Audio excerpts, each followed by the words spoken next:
Hi, I'm Sanne and welcome to my channel.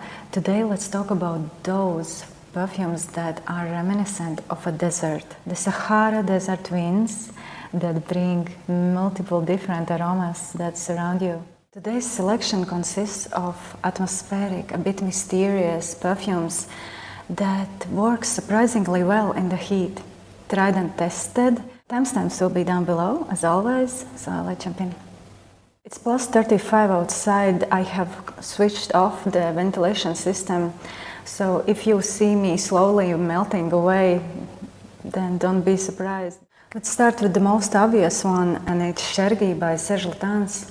As the name itself in translation means the desert wind, the vibe of desert, Morocco, Marrakesh. Balsamic, resinous, heady. It's a blend of powdery iris, sweet tobacco.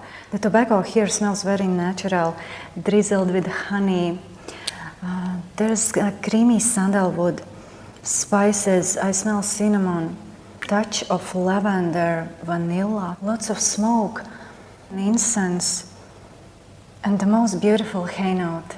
I know some people do not like that hay aspect of CHERGUI, but I personally love it and I find it to be very unique. Those balmy nights in Morocco. So SERGE LUTENS, CHERGUI as my first pick.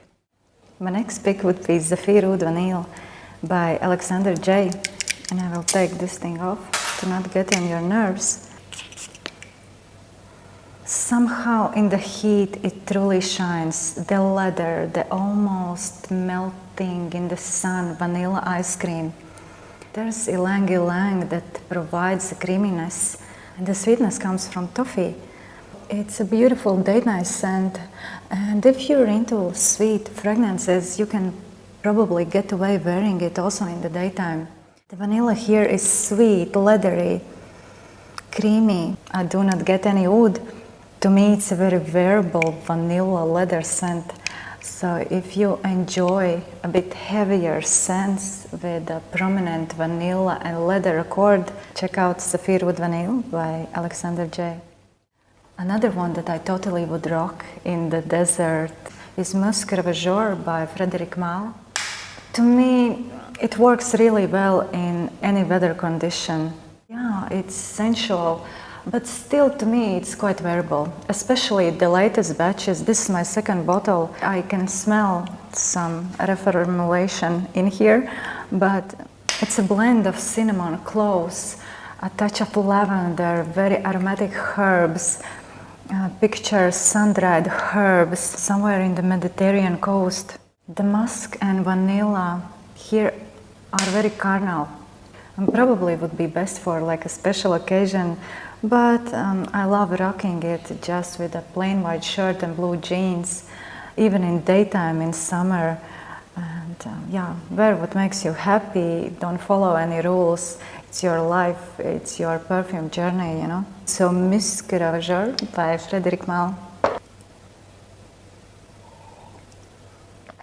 My next pick would be Eau de SERAIL by NAOMI GOODSIR. Picture this, you are riding a camel with your group and you are heading to an oasis in the middle of desert.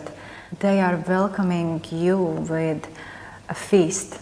So on the table you see a lot of dates, dried fruits, a super ripe mango that is dripping over the plate. The cutlery is made of rustic gold and everybody is having fun, enjoying the moment. It's a blend of tobacco leaf, honey, super ripe mango. The honey, to me, here is a little bit animalic, so it will not be everyone's cup of tea. This is a festive feel scent. The mate tea feels dry here. An interesting thing about Eau de SERAIL is that whenever I receive compliment, people comment on the coconut. But when you are wearing it, you don't get like straightforward coconut here. But in the scent trail, the coconut is very prominent. So Eau de SERAIL by NAOMI GOODSIR. My next choice will be totally surprising for some, and it's The Dark Side by FRANCESCA BIANCHI. Most people will say that this scent is for cold weather only, but I wore it the other day and it was plus 35 Celsius. and I felt so wonderful wearing it. I felt as if I'm wearing an armor. I'm in my own protective scent bubble. It's a resinous, balsamic, woody blend, very dark and atmospheric. A blend of orris root, sandalwood. I also get ebony wood, but it's not listed in the scent pyramid on Fragrantica. Dark honey, like a buckwheat honey. I smell raisins, dried fruits. It's a deep scent, introspective. The vibe is mysterious, so I think it would match the mysterious vibe of the desert. So, The Dark Side by Francesca Bianchi. My next pick would be Sandalwood by THEODOROS KALOTINIS. When I first smelled it, I thought, wow, that's a royal scent. And to me it feels golden. It's very oily, very dense and thick. It's extrait de parfum, the same as Francesca Bianchi. I forgot to say that. So you can expect an epic longevity and scent projection. Sandalwood is a blend of different kind of woods, cedar wood, oud, sandalwood of course, hence the name, together with deep, rich patchouli, labdanum. There's some sour notes as well, as if they have added cranberries in here. This perfume is great for calming your mind. There's something meditative, introspective. I wear it for business meetings. When I want to feel grounded yet well put together, feel that this golden feel aristocratic scent would be beautiful in the desert. So Sandalwood by THEODOROS KALOTINIS. Another favorite that works surprisingly well in the heat is TONKADE by LABORATORIO OLFATTIVO. In my point of view, a very affordable niche brand. And yeah, this 30 ml size bottle can be purchased only for 55 euros. Play between creamy and dry aspects, yin and yang, if you will. The sweet and sensual blend of warm spices, cinnamon, cardamom, vanilla tonka beans. The tonka beans here truly shines. I love the enveloping cashmere here. And in the base you will be met with patchouli and dry feel ambery woods. The creators have said that this scent is meant to feel like a slow dance, and I totally agree with them. It needs to be experienced. So if you get the chance, test TONKADE by LABORATORIO OLFATTIVO. The next perfume I would like to talk about is WAZAMBA by Parfum d'Empire. I have this sample here with me. It's so resinous, so balmy. Olfactory journey in a bottle.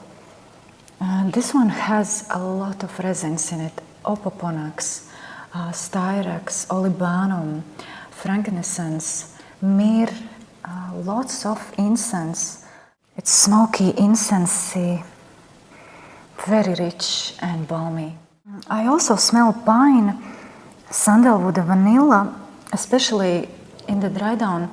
And all this blend has been topped off with apple and plum.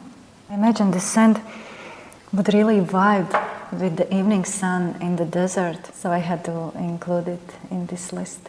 Next pick is a vintage scent, and it's Obsession by Calvin Klein. And this one feels quite sharp to me in the winter time. However, in the heat, turns its balmy side. Ambery, woody, reminiscent of a cinnamon incense. I smell dried orange peels. I also get a touch of lavender, maybe even chamomile. Of course, it's big and bold as expected from an 80s fragrance. Not dated, maybe a bit mature. Obsession has a minty note to my nose. So in summertime, it will give you this grounding yet somewhat refreshing feel. So Obsession by Calvin Klein. And last but not least, Memo Paris, African Leather. Today I have this sample with me from my Memo sample set, but I went through a full-size bottle back in the days, and I still have a little bit left in my old bottle, which is in my dad's place, and I actually will go there after a few weeks, and we'll probably manage to film some videos in his house, so stay tuned. It's amazing in the heat as well. The leather becomes almost liquidized. One of those scents that boosts confidence, that gives you that sense of power. Spicy, exotic, like a wilderness in a bottle. It really makes me think of dry sand, sun-dried plants, safaris. On the right person, African leather will smell amazing. And double that when you catch a scent trail coming from a lady wearing African leather. Yeah, exotic in a spicy, ambery way. African leather by Memo. So this was it for tonight. Thank you so much for watching. Let me know in down bar in the comments what would you wear in the desert to match the vibe. I have been only once in the Sahara Desert, and those will be memories for life. The sand, the sunsets, the aromas in the air is just unforgettable experience. And for those who are still here with me, I will tell you a little story. When we went to the Sahara Desert in Tunisia, we booked a camel ride in the desert. And guess what kind of camel they gave me? They gave me a white camel with blue eyes. Picture this husky looking white camel. But not only he looked different, he was acting very strangely. And when I was riding that camel, I felt like I will fall like at least 5 times. It was an experience. I will try to find some pictures if I can, but if not, thank you so much for watching once again, and I hope to see you on my next one. Bye.